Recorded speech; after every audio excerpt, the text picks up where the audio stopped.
Facebook, Instagram, Snapchat వంటి సామాజిక మాధ్యమాల ద్వారా పరిచయమైన కొత్త వ్యక్తులతో స్నేహం చేయవద్దని, వారితో సమాచారం, వీడియోలు, ఫోటోలు పంచుకుని చిక్కుల్లో పడకూడదని పోలీసులు సూచిస్తూనే ఉంటారు. అయితే విద్యార్థులు, యువతలు, మహిళలు ఖాతాలతో ప్రమాదం పొంచి ఉందని మరోవైపు సైబర్ క్రైమ్ అధికారులు చెబుతూనే ఉంటారు. కానీ రోజురోజుకి వీళ్ళ ఆగడాలు ఎక్కువ అవుతూనే ఉంది. అయితే ఈ కేటుగాల వలలో యువతులు చిక్కుకుంటూనే ఉన్నారు. సైబర్ కేటుగాళ్ల వేధింపులు మితిమీరిపోతున్నాయని చెప్పుకోవాలి. మహిళల పేరుతో ఫేక్ ఇన్స్టాగ్రామ్ ఖాతాలు సృష్టిస్తున్నారు. ఈ నకిలీ ఖాతాల ద్వారా నేరగాళ్లు బాధిత ఫోటోలను ఉపయోగించి వారి పేరుతో నకిలీ ప్రొఫైల్ సృష్టించి అసభ్యకరమైన మెసేజ్లు పెడుతున్నారు. ఈ ఘటన మేడ్చల్ జిల్లా పోచారంలో చోటు చేసుకుంది. బాధితురాలి ఫిర్యాదుతో ఈ విషయం వెలుగులోకి వచ్చింది. సనాతని ట్రావెల్ ఇన్స్టాగ్రామ్ ఐడి సృష్టించి చెడు ప్రచారం చేస్తూ తనను వేధింపులకు గురిచేస్తున్నారని ప్రమోద్ కుమార్, భానుప్రసాద్, బాలాజీ, ముష్కెత్ అనే వ్యక్తులపై పోచారం ఐటీ కార్డర్ పోలీసులకు బాధితురాలు ఫిర్యాదు చేసింది.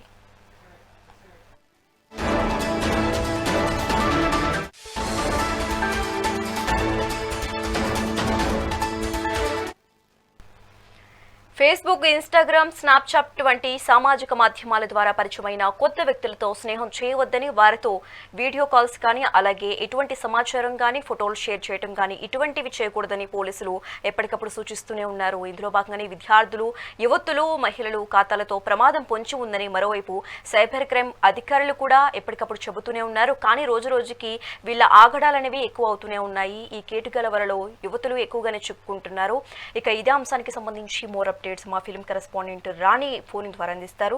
రాణి, యాసశ్రేఖ మనం చూసుకున్నట్లయితే సోషల్ మీడియా వేదికగా అనేక దాడులు అనేవి జరుగుతున్నాయనే చెప్పాలి. అటు ఫేస్బుక్ కావచ్చు, ఇన్స్టాగ్రామ్ కావచ్చు, వీటన్నిటిని బేస్ చేసుకొని హనీ ట్రాపింగ్స్ అనేవి కూడా రోజు రోజుకి ఎక్కువ అవుతున్నాయని చెప్పాలి. అయితే ఈ రోజు మనం చూసుకున్నట్లయితే ఇటు మేడ్చల్ జిల్లా పోచారం ఐటీ కారిడార్ లో పోలీసులకైతే ఫిర్యాదు చేశారు కొంతమంది వ్యక్తులు. అయితే భవానీ అనే మహిళ పేరుపై fake social media Instagram ID సృష్టించి చెడు ప్రచారం చేస్తూ తనను వేధింపులకు గురి చేస్తున్నారని ప్రమోద్ కుమార్, అలాగే భానుప్రసాద్, అలాగే బాలాజీ, ముష్కెత్ అనే వ్యక్తులపై కూడా కేసులు పెట్టినట్టుగా కూడా, అలాగే ఫిర్యాదు ఇచ్చినట్లుగా కూడా అందులో పేర్కొన్నారు. అయితే బాధితురాలు ఫిర్యాదు మేరకు అటు 75 కావచ్చు, బిఎన్ఎస్ చట్టాల కింద కావచ్చు కేసులు కూడా నమోదు చేశారు. కేసులు మనం చూసుకున్నట్లయితే 75, అలాగే 351/2, అలాగే 66C, 66D ఇలా పలు కేసులు కూడా నమోదు చేసినట్టుగా కూడా మనకి ఉన్న సమాచారం చేసాక, అయితే బాధితురాల పేరుపై వీళ్ళు చేస్తున్న ఆగడాలు ఏదైతే ఉన్నాయో నకిలీ అకౌంట్ ఒకటైతే క్రియేట్ చేయడం జరిగింది. ఈ నకిలీ అకౌంట్ క్రియేట్ చేయడము, ఆ అకౌంట్ ఓపెన్ చేసి ఫోటో పెట్టి అసభ్యకరమైన కామెంట్స్ కూడా పెడుతున్న ముగ్గురు వ్యక్తులను కూడా అదుపులోకి తీసుకున్నట్లుగా కూడా తెలుస్తుంది. అయితే సనాతని ట్రావెల్ ఇన్స్టాగ్రామ్ ఐడితో యువతులకు వలవేస్తున్న నిందితుడు ప్రమోద్ కుమార్ ను కూడా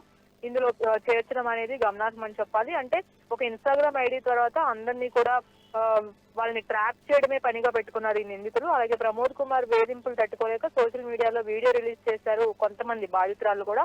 అయితే అసభ్యంగా దూషించడం, బెదిరించడం, అలాగే బ్లాక్ మెయిల్ చేసినట్టుగా కూడా వీడియో రిలీజ్ చేసిన బాధితురాలు ఏదైతే ఉందో ఇవన్నీ కూడా వీడియో రూపంలో తను రిలీజ్ చేయడం జరిగింది. అయితే ముగ్గురు నుండి తనకు ప్రాణరక్షణ కూడా ముగ్గురు నుంచి కూడా ప్రాణరక్షణ కల్పించాల్సిందిగా కూడా ఆ మహిళ ప్రత్యేకించి కోరినట్టుగా కూడా తెలుస్తుంది.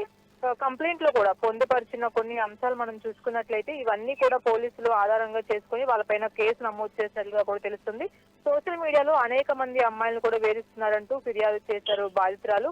కాబట్టి సోషల్ మీడియా వేదికగా ఇలాంటి ఎన్నో అంశాలు కూడా రోజు రోజుకి బయటకు వస్తున్నాయనే చెప్పాలి. మొత్తంగా చూసుకున్నట్లయితే ఎవరైనా సోషల్ మీడియా వాడేటప్పుడు, అలాగే ఇందులో ఇలాంటి ఫేక్ అకౌంట్స్ నుంచి వచ్చే కొన్ని మెసేజెస్ కావచ్చు, ఇలాంటి బెదిరింపులు కావచ్చు, కాస్త అంటే ఐడియాతో ఉండాలి.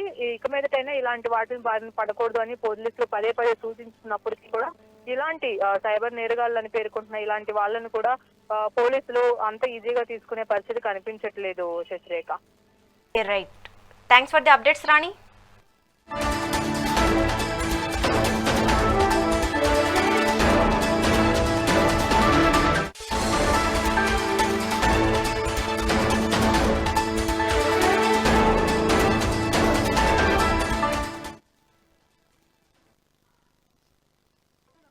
తెలిసి ఉంటాడు. ఇతను అమ్మాయితో ఎంత అసభ్యకరంగా మాట్లాడతాడు, ఎంత అవహేళనగా బిహేవ్ చేస్తాడు క్లియర్గా ఈ వీడియోలో చెప్తాను. వేరే వాళ్ళతో గొడవ పెట్టుకొని ఆ గొడవలో నాతో వచ్చి మాట్లాడి నేను ఎటువైపు న్యాయం ఉందో అటువైపు మాట్లాడినందుకు నా మీద కోపంతో నా మీద అరిచి ఫోన్ నెలకేసి కొట్టి నన్ను బ్లాక్ చేశాడు.